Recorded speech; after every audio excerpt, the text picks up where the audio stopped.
Hi guys, nag-grocery na naman kami. And syempre ang content natin is unboxing. Supermarket haul. At this time, wala tayong price. Kasi, I don't know, masyado marami para banggitin ko yung price. So, first one, ito. Kailangan ni Far ng tissue. So, bumili kami ng mga tissues. Okay, inabot ng aking lovely assistant yung price. Tissue, how much? 235 euros. Yun, 235. Tapos, 10 na siya. So, sobra siya pero wala, hindi sila meron silang smaller package pero maliit lang yung price difference eh. So, ito na yung binili namin. Tapos, meron dito yung bawal sabihin na binili. Pero, bumili rin ako ng saging, snack. So, ito is 1 euro 29 cents. Tapos, kinuha ko siya dun sa box. Dun sa shelf. Yung pala, kailangan pala siyang timbangin muna. So, akala ko kasi, yung cashier na yung titimbang. Kumbaga minsan kasi doon sa grocery, sila na yung may timbangan mismo yung cashier. Kaso, this time, wala. Tapos nalaman ko lang na kailangan siyang timbangin nung nakita ko doon sa nasa harap ko. Hindi niya rin tinimbang. So, hindi lang ako.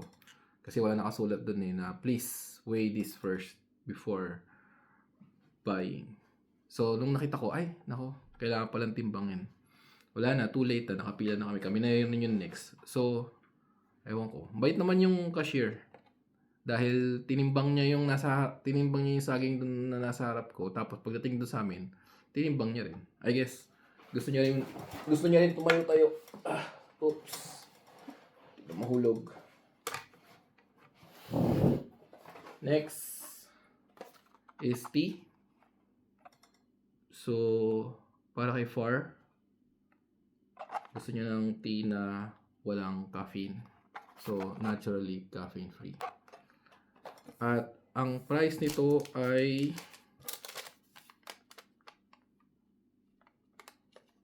5 euros 7 cents. Mas mahal siya. Mas mahal yung mga bilihin dito. Napansin namin, mas mahal yung bilihin dito sa Finland kumpara sa Germany. So, parang ewan ko. Medyo cheaper country siguro yung in Germany, no? Compared sa Finland.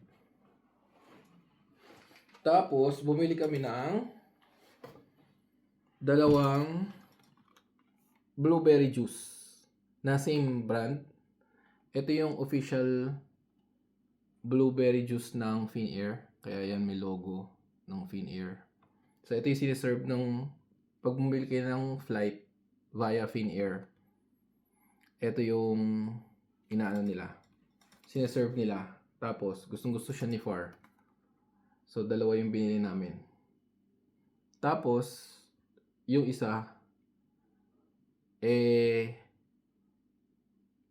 kaya dalawa binili namin. Isa para i-consume ngayon at while we're here.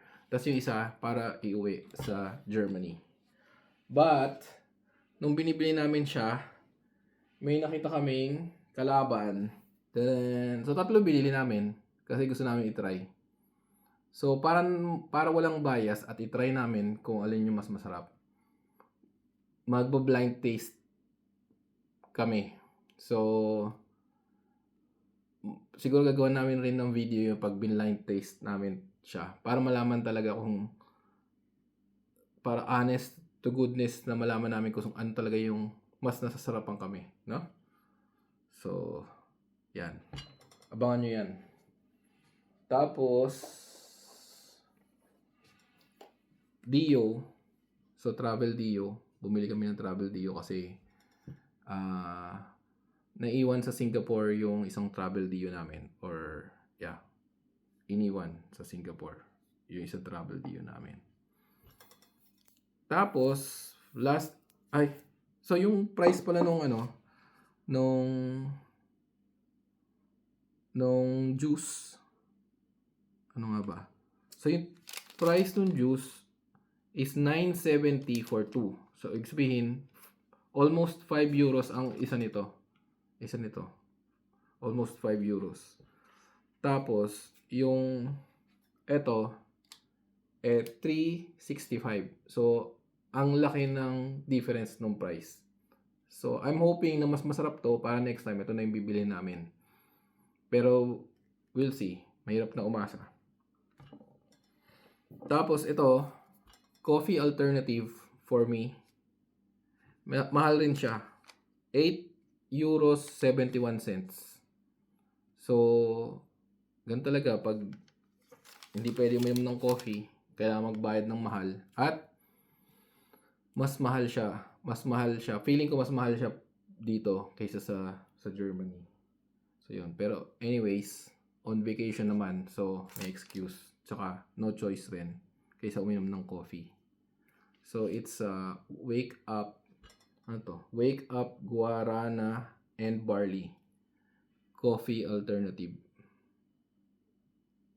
So, yun. Hindi ko pa alam kung paano ko siya titimplahan. I guess, lalagyan ko siya ng hot water, tapos milk. Tapos hindi ko na i-steam yung milk kasi wala namang steamer dito eh. Pero sa bahay meron. Pero dito I guess yung milk huhulog ko na lang. Yan. That's it. Thank you for watching.